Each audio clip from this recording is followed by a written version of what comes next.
خدای چې پیدا دې کړم وړون په دې دنیا یوه شېبه ارام نشته سکون په دې دنیا سترګې مې ړندې دي لیدی نشم څه کومې خواته زه وکړم عیون په دې دنیا یوه شېبه ارام نشته سکون په دې دنیا. لغمان والي له نابینا ولسي سندرغاړي فرید فریادي سره د خوراکي او غیر خوراکي توکو ترڅنګ د یوې هستوګنې نمرې مرسته وکړه. په دې مراسمو کې د لغمان والي محمد آصف ننګ سربیره، دفتر رئیس فرید احمد مرزک، مهتلام خاروال نظیف الله الکوزي، د اطلاعات او فرهنګ رئیس فیضان الله پټان او د یو شمېر ادارو مسؤلینو ګډون کړی و. لغمان والي محمد آصف ننګ وویل تاسو معذورین د ټولنې قوي خلک یاست چې د سختو حالاتو سره مبارزه کوي او ناهیلي نه منئ. نوموړي وویل د فرید فریادي په شان معذور اشخاص په موږ حق لري چې لاسنیوی یې وکړو تر څو دا ډول اشخاص د خپل معذوریت له امله ناهیلي نه شي. هغه زیاته کړه تل یې هڅه کړې چې په لغمان ولایت کې د بېوزله کورنیو سره مرسته وکړي تر څو دوی له ستونزو رابهر او په ټولنه کې هوسا او ارامه ژوند وکړي.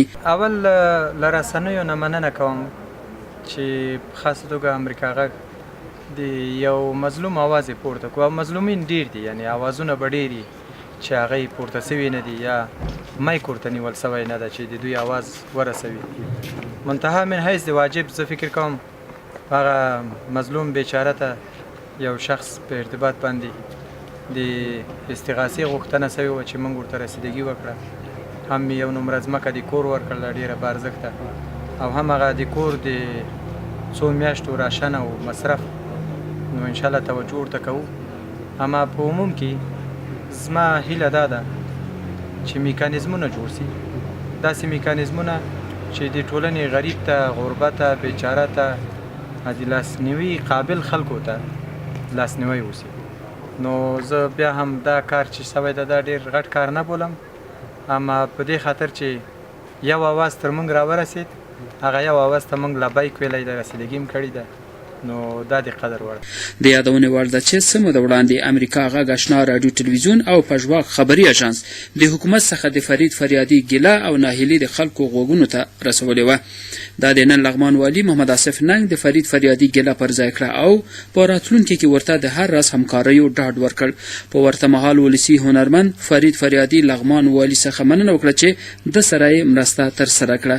هغه وویل زه د افغانستان د یو وګړي په توګه هر راز قربانۍ ته چمتو یم تر څو د هېواد راتلونکي بچیان په دواړو سترګو بینا په سوله ییز افغانستان آرامه ژوند وکړي. زه ډېر خوشحاله یم. زه وایم چې افغانستان د خدای پاک همداسې چې ما سره دې ونه شي، زما سره د زما نه د یو بدتر غریب سره وشي هم زه خوشحاله یم.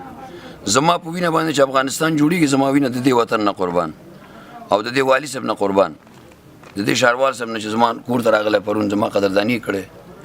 زما په دې 10 کاله کې زه په دې ژوند کې کړېدم او ما زما چا پوښتنه نه کوله. نو ډاکټر صاحب اشرف غني نو څه وکړي؟ خدای دې ژوندي لري، ټول افغانستان آباد دې وي او څوک چې زموږ په وطن د وطن په آبادۍ کوشش کوي هغې ته موږ بیا هم کامیابي غواړو. پروردګار دې والي صاحب ته ډېر اجرونه ورکړي چې زما د پلار ارمان یې پوره کړ.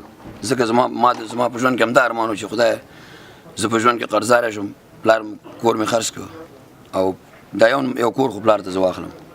هغه د والي صاحب ورته نمره ورکړه.